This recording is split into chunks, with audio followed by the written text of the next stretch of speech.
Hi guys, welcome back to this channel. In this video I'll be sharing with you how I made this shirt that you're seeing here on the video.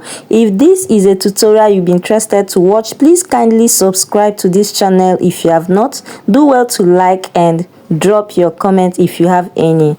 So before starting with this tutorial, these are the materials I'll be working with. This is a vintage material. It is very light, so I will start off by drawing my pattern on this paper that you are seeing on the video, and I'll be using hemming gum, I'll be using masking tape. This is my curve rule, the scissors, and then the material itself. Okay, so guys, the next thing I'm going to do is to mark 2.5 inches starting from the center front. This 2.5 inches is for the buttonhole area, so 2.5 is the least. You can go ahead to use 3 inches depending on what you want. After marking it, I'll go ahead to mark my horizontal lines from my starting line to my bust point, which is 10 inches, and then to my half length, which is the waist, 17 inches, and then to the full length of my shirt.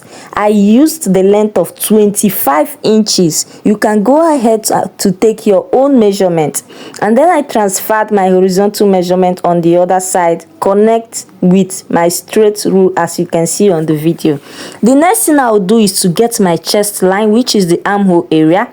Because this is a shirt, I'll be adding 1 inch to my armhole area. For the armhole, which is bust divided by 6 plus 1.5 inch. Because it's shirt, I'll add 1, which is 8 inches that I'm using for mine, 8.5. okay, so now I'll get my neckline, which is 3 inches by 3 inches, both width and the neck depth, because this is a shirt. Okay, for the shoulder, I'll be using shoulder of 16 divided by 2. Normally my shoulder is 14, but this is a shirt, so I'll be using 16 inches.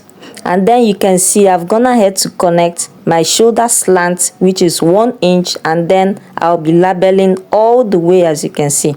The next thing is to get my circumference on my chest line divided by 4 plus 1.5 inches. I am adding 1.5 inches to mine. Okay, this shirt is not going to be tight on me, and there is no dart on this shirt, as you can see on the video.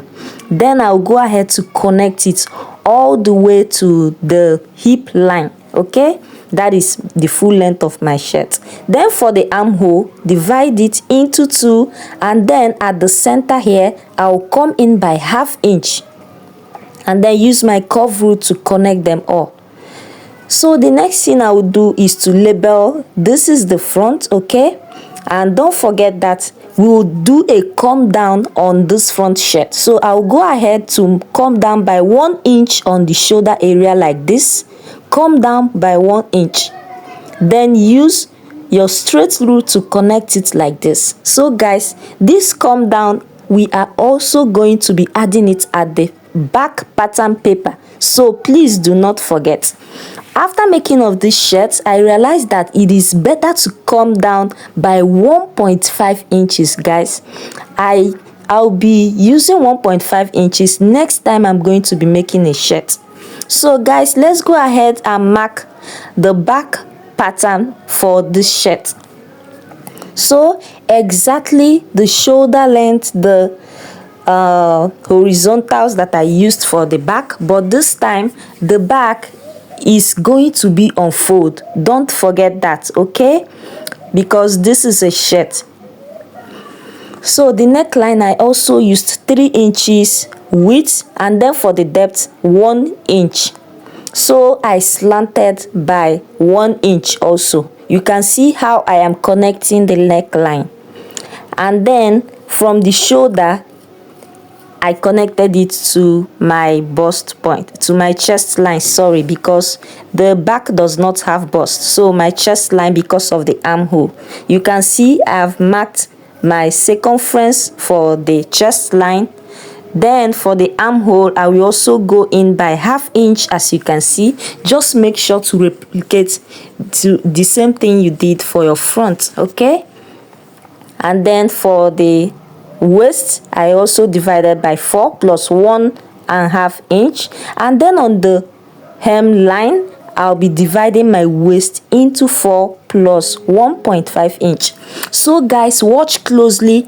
This is the front and back pattern. You can see I've not cut either of them. So at the waist area, I am going to come out by 1/2 inch, because the waist is very much, I have a very tiny waist, so I'll make sure to come out by 1/2 inch. In fact, I'm supposed to come out by 1 inch. This is a shirt. It is not supposed to be curvy, guys. So guys, you can see that is what I am doing. We have altered the waist, okay? So this is the actual place I am going to be cutting. And then the next thing I'm going to do is to mark my curve. I came up by 5 inch. Then from the center, I came out by 5 inch as well. So from that 5 inch up and down, I use my curve rule to connect first with my pencil. Remember, 5 inch upwards, 5 inch towards the side. That is from the center. You can see how the curve is looking.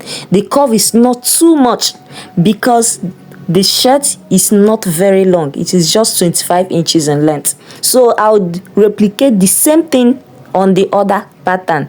5 inch from the center to the side, 5 inch from down towards up, and then I connect with my curve rule, as you can see on the video. This is going to give it just a little bit of a different kind of concept, okay? So guys, you can see how the shirt is looking already. I will go ahead to cut.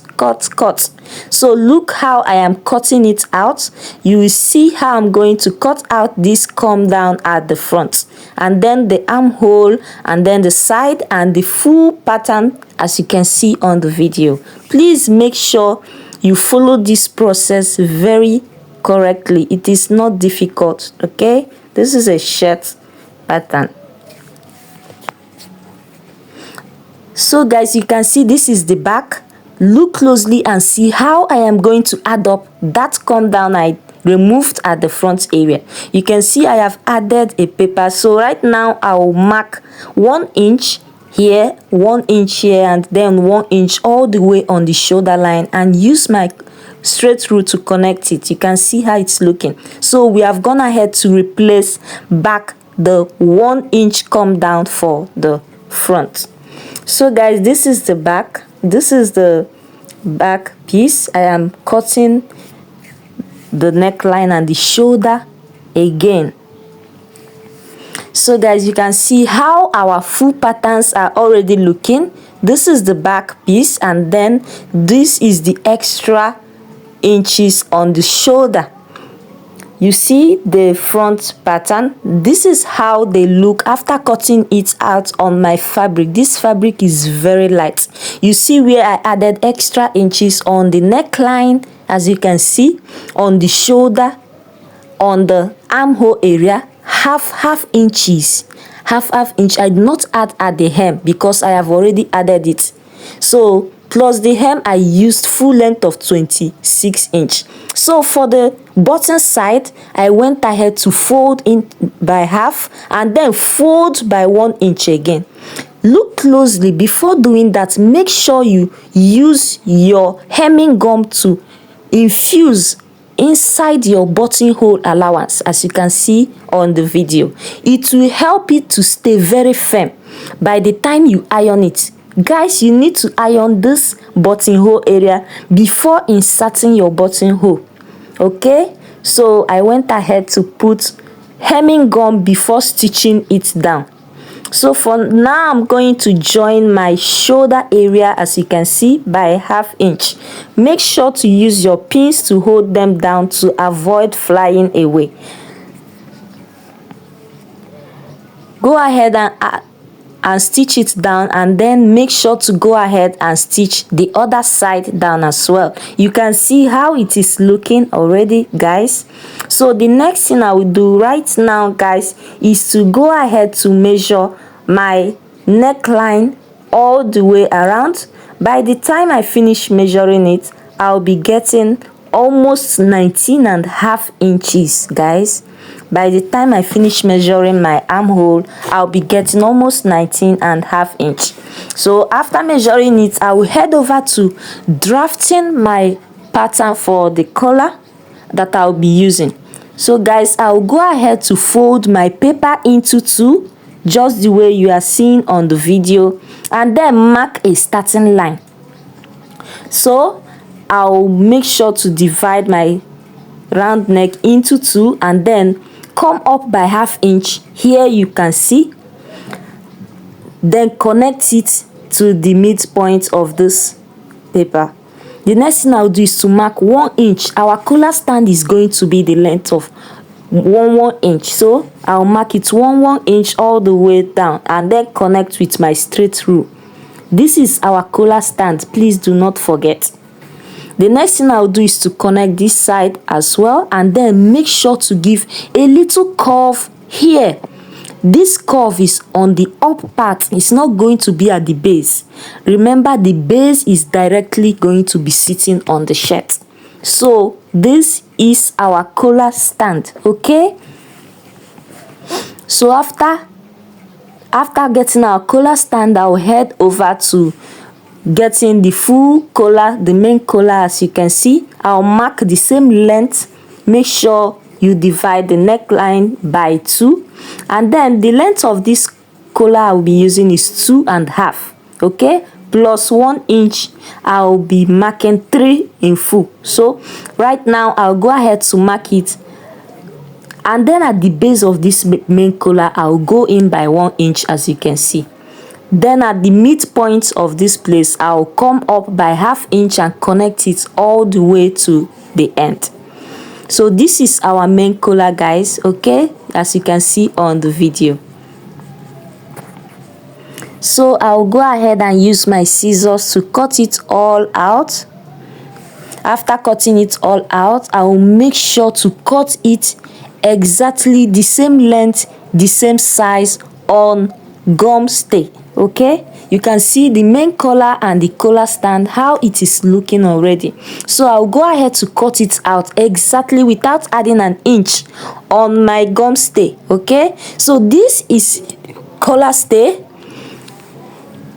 So this is the gum stay that I've cut my collar and collar stand on. Then on this piece you are seeing, I went ahead to iron this collar stay. You can see the material is very light, so I will not be able to sew it down this way. So I'll go ahead to place this gum stay that I've already cut. I'll place it on my material. Before doing that, I'll make sure to fold my material into two and then iron it.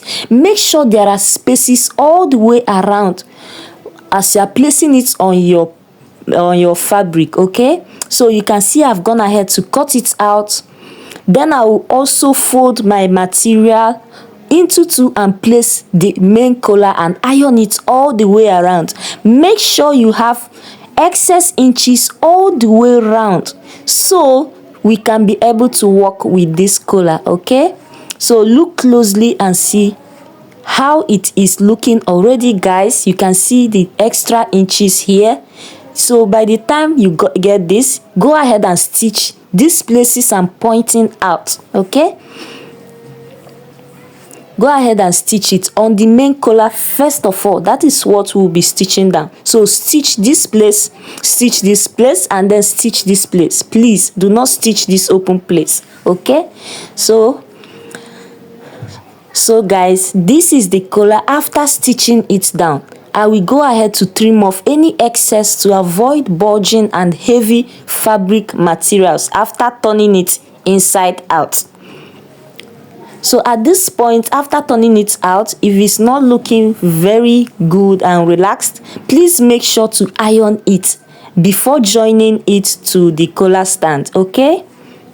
So guys, you can see how the main collar is looking already. You can see how it's looking. I'll go ahead to iron mine, and this is the finished look after ironing it. So at this time, I'll go ahead to get the center point of this main collar, so it will be very easy for me to join it with the collar stand. You can see how it's looking. Know the direction of your gum stay, where it is facing, so it will also face on the direction of the gum stay for the collar stand. So look closely and see how I will be facing and placing this collar stand with this main material. That's the main collar. I also notched the center for the main collar. You can see how the curved area is. So I'm going to place this main collar. That you can see how it's looking already, guys. See, the curved area is facing downwards. Okay, so I'll go ahead to sew it all the way around by 1/2 inch, all this place down to the other end. So by the time I finish, this is how it is looking. You see how it's looking so good, and this is the notched area, the center area. Okay, you can see how the collar is looking. So for us to place it to the shirt area, I've already gone ahead to mark the center point. The first place I'll be stitching down is this place. You can see the front part of this shirt is facing me. So after stitching that side, this is the place I will be stitching down last, because this is the place that people will get to see by the time they look at you. So guys, this is how the shirt is looking already. This is how it's looking, so good and so very beautiful. Thank you so much for watching up to this moment. The next video after this will be on how to cut and sew our sleeve. Okay, thank you so much for watching up to this moment. Bye.